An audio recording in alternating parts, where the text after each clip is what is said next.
babonye Yezu hejuru ngo akaba agaragaye mu giti hejuru ni ahantu rwose nguwo amashini menshi cyane hano mu Rwinzovu. Ese koko ni Yezu muri kubona? Uriya ninde mama? Waturutse hehe? Witwa nde? Witwa nde?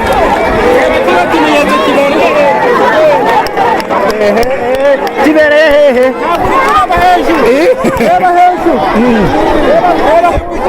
Ngo mubonye iki? Ngo muri kureba? Hejuru bakaba aho igiti kizirinze hakaba hahise hagaragara bari mwibonekerwa hano mu Rwinzovu nguko uko babonye Yezu hejuru ngo akaba agaragaye mu giti hejuru ni ahantu rwose nguwo amashini menshi cyane hano mu Rwinzovu. Ese koko ni Yezu muri kubona? Uriya ninde mama? Waturutse hehe? Witwa nde? Witwa nde?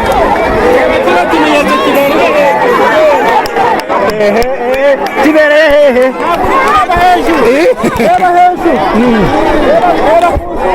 Ngo mubonye iki? Ngo muri kureba? Hejuru bakaba aho igiti kizirinze hakaba hahise hagaragara umukororombya ukikijwe n'izuba. Ubu ngubu rero naho turi ibyishimo ni byinshi, amashimwe yo ni menshi, uri kubibona nk'uko abantu banezerewe cyane. Ukaba utasobanura uburyo abantu hano banezerewemo.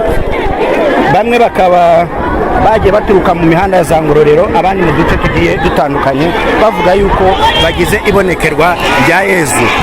Habayeho ikintu gisa nk'umukororombya w'iziringa hejuru.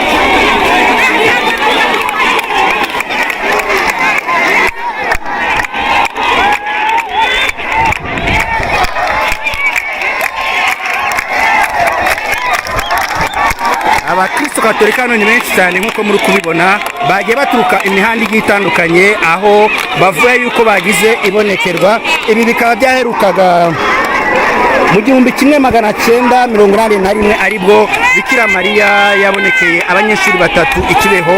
Bivuga yuko abanyeshuri batatu bari ku ishuri ry'ababikira i Kibeho. Ahangaha rero turi ni mu Rwinzovu.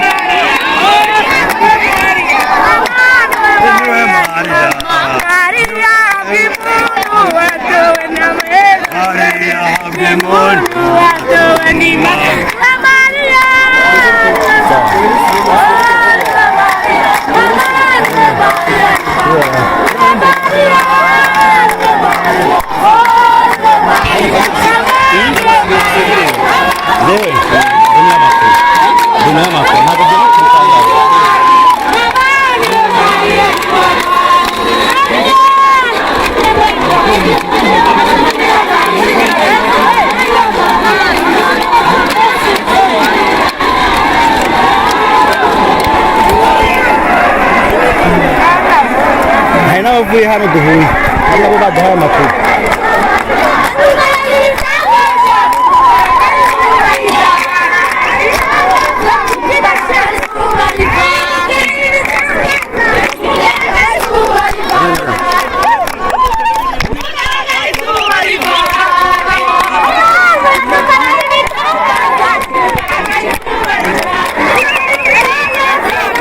Murabibona abantu ni benshi cyane hano mu murenge wa Gataraga.